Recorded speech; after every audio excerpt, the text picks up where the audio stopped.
Welcome friends. आज हम आपकी जो सबसे बड़ी दिक्कत है हिंदी से इंग्लिश में ट्रांसलेशन करने की, उसका सलूशन लेकर आए हैं, उसका समाधान लेकर आए हैं। कई सारे स्टूडेंट्स हैं जिनको क्वेश्चन आंसर्स हिंदी में अच्छे से याद होते हैं लेकिन इंग्लिश में वो लिख नहीं पाते हैं, या फिर क्वेश्चन आंसर के अलावा लेटर राइटिंग है या आपके कंपोजिशन पार्ट है, कहीं भी हो उनको जो चीज हिंदी में बहुत अच्छे से पता होती है वो इंग्लिश में नहीं लिख पाते हैं।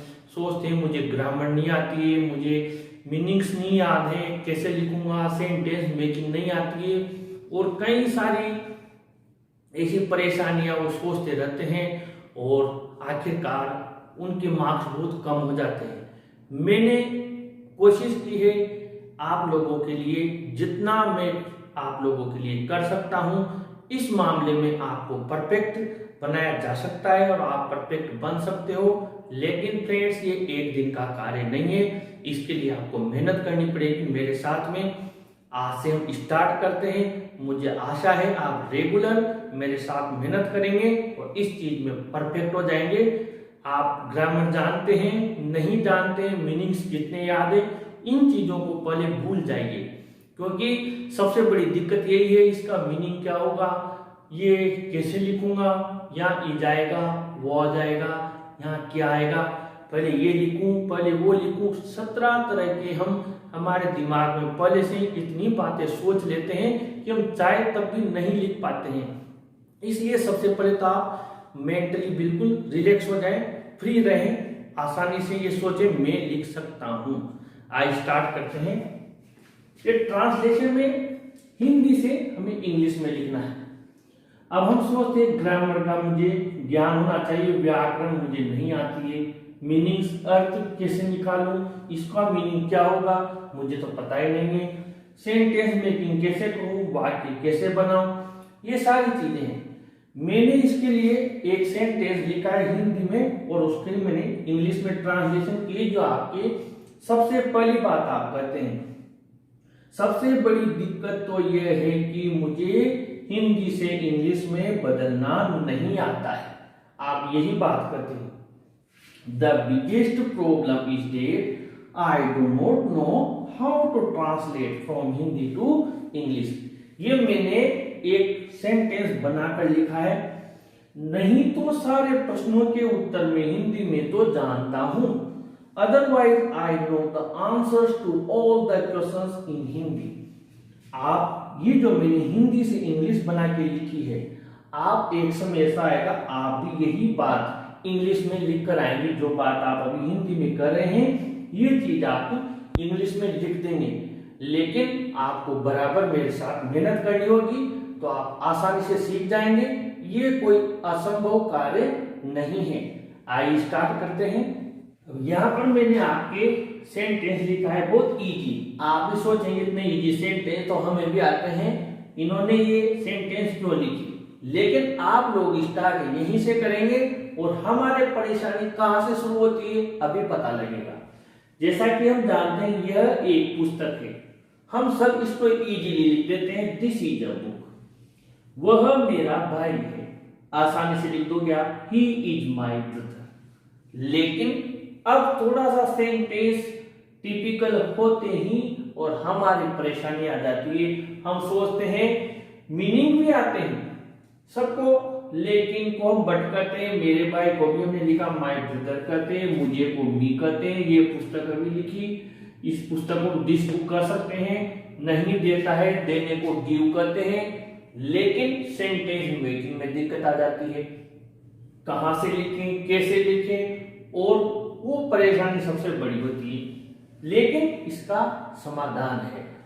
आप सबसे पहले सेंटेंस को देखो, मैंने यहां नंबरिंग कर दी है 1 2 3 4 5। लेकिन मेरा भाई मुझे यह पुस्तक नहीं देता है।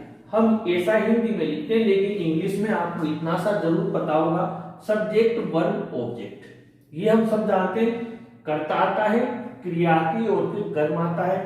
लेकिन को हम आसानी से यहां पर बट लिख सकते हैं, बट मेरा भाई हम माय ब्रदर लिख सकते हैं। नहीं देता है प्रेजेंट सिंपल का है, हमें पता है सिंगुलर नंबर है तो हम आसानी से डज नॉट और देना को गिव लिख सकते हैं। But my brother does not give, किसे नहीं देता है, मुझे, मी, क्या नहीं देता है, ये पुस्तक, दिस बुक, ये हमने लिख दिया। But my brother does not give me this book. सच बताओ, यहां पर उसने कहा सच बताओ। सच बताते हैं, सोचते हैं सच को क्या करते हैं, बताने को क्या करते हैं, बताने को टेल करते हैं। और हम ऐसा, जबकि सच बताओ के लिए इंग्लिश में सच बताओ की ट्रांसलेशन लिखना जरूरी नहीं है।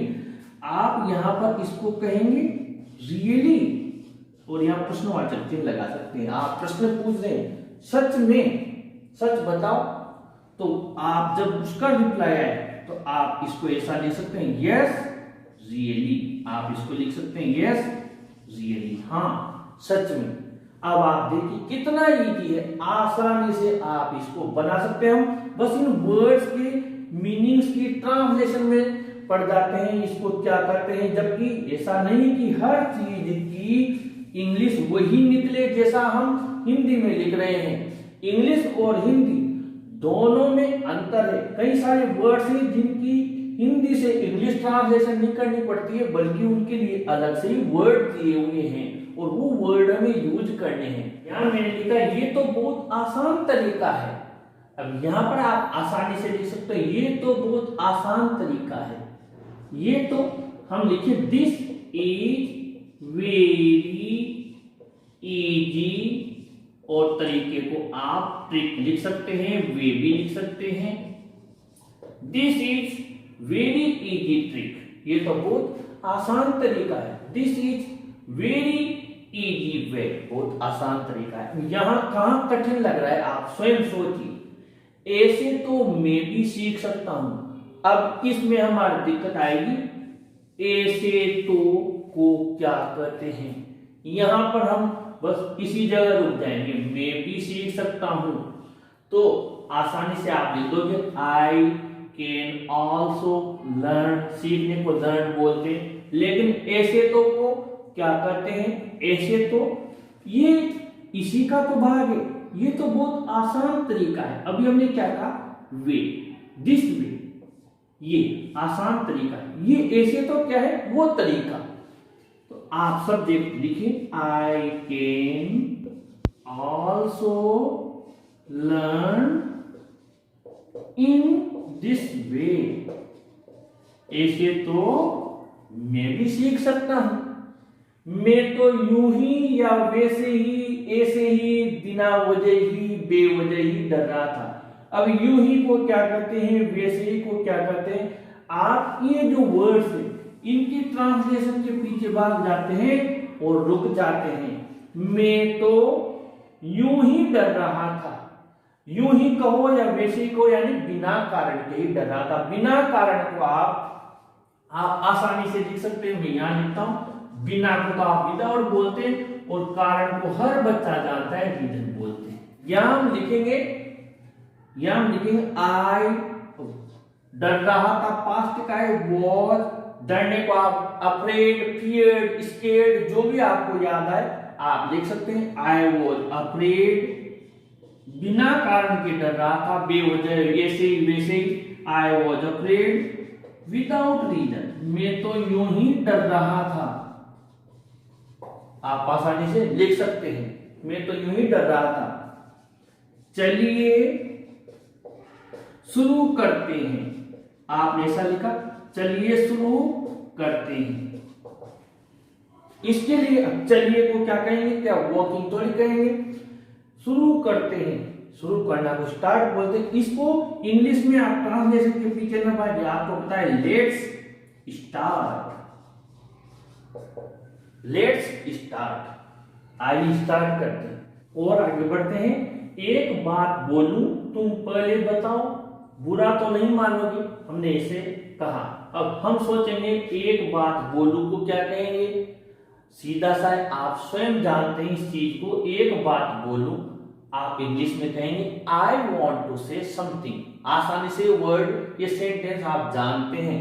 एक बात बोलो, आप आसानी से लिख सकते हैं I want to say something, आसानी से आपने लिख दिया। फिर आगे बढ़े हम, तुम पहले बताओ, बुरा तो नहीं मानोगे, तुम पहले बताओ, यानी तुम पहले बताओ को बताने को बोल दो tell me first, tell me first, मुझे पहले बताओ, तुम पहले बताओ हम लिखेंगे टेल मी फर्स्ट, बुरा तो नहीं मानोगे, बुरा मानने को हमें पता है माइंड करना कहते हैं, हम हिंदी में भी ये चीज बोलते हैं माइंड मत करना इस बात को। तो यहां हम लिखेंगे यू विल नॉट माइंड। अब कितना इजी सेंटेंस बन गया स्वयं देखो, I want to say something tell me first you will not mind, तुम बुरा तो नहीं मानोगे, उसने कहा नहीं, तो सीधा लिख देंगे नो। तुम आजकल पढ़ते नहीं हो, तुम आजकल, हम आजकल के चक्कर में पढ़ते हैं, आजकल को क्या कहते हैं, जबकि हमें यू का भी पता है, पढ़ने का भी पता है, और हम इस सेंटेंस को बनाने में 10 बार सोचने लगते हैं। मैंने आपसे कहा आप केवल मात्र हिंदी से इंग्लिश की ट्रांसलेशन पर ध्यान न दें, आप उसकी जगह ऑल्टरनेट वर्ड अपने माइंड में हमेशा रखें। तुम, हमने लिखा यू, पढ़ते नहीं हो यानी कि पढ़ नहीं रहे हो, आप आसानी से लिख सकते हैं यू आर, हम ऐसा लिख सकते हैं नॉट स्टडीइंग, और आजकल को आप कर सकते हैं नाउअडेज, नाउअडेज आप इसको ऐसा लिख सकते हैं you are not studying nowadays, तुम आजकल पढ़ते नहीं हो यानी पढ़ नहीं रहे हो, बात एक ही। अब उसने कहा परीक्षाएं आगे सरक गई हैं, आगे की सर गई हैं परीक्षाएं, परीक्षाओं का हमें पता है, हमने यहां लिख दिया एग्जामिनेशंस, परीक्षाएं कहा तो हमने भी प्लूरल में लिख दिया। आगे की सर गई है, आगे का भी आपको पता है कि फॉरवर्ड बोलते हैं, और सरकना को चलने को मूव बोलते हैं, तो आप आसानी से यहां लिख दें इसको, आप एग्जामिनेशंस हैव मूव्ड, और यहां आप लिख दें फॉरवर्ड, परीक्षाएं आगे सड़क गई हैं। मुझे तो आलस आते हैं, मुझे वे तो को क्या कहते हैं, आलस आते हैं यानी उसे आलसीपन महसूस होता है, तो आप इसको मुझे तो आलस आते हैं, आने को क्या कहेंगे, आने को क्या कम कहेंगे। ऐसा हम बिल्कुल ही सेंटेंस को बिगाड़ कर रख देते हैं, खराब कर देते हैं। आसानी से आप लिखिए मुझे तो आलस आते हैं, आई, और कैसा महसूस होता है फील, और एक वर्ड आप जानते हो लेजी, आलसी, मुझे आलस आते हैं, आप इसको इजीली लिखे आई फील लेजी, मुझे आलस आते हैं, आप ऐसा लिखें। मेरे हिसाब से आपको लग रहा होगा कि अब आसानी से हम हिंदी से इंग्लिश बना सकते हैं। फ्रेंड्स, मैंने आज एक छोटा सा वीडियो आप लोगों के लिए आज स्टार्टिंग में बनाया है, मुझे आशा है कि आप लोग जरूर इसे लाइक करेंगे, आपको जरूर पसंद आया होगा, आप मेरे साथ मेहनत करेंगे और जरूर हिंदी से इंग्लिश की ट्रांसलेशन में आप परफेक्ट बन जाएंगे। धीरे धीरे हम साथ साथ मेहनत करेंगे। अगर आपको ये वीडियो अच्छा लगा हो तो इसे जरूर लाइक शेयर करें, अपने चैनल को भी सब्सक्राइब करें। Thank you.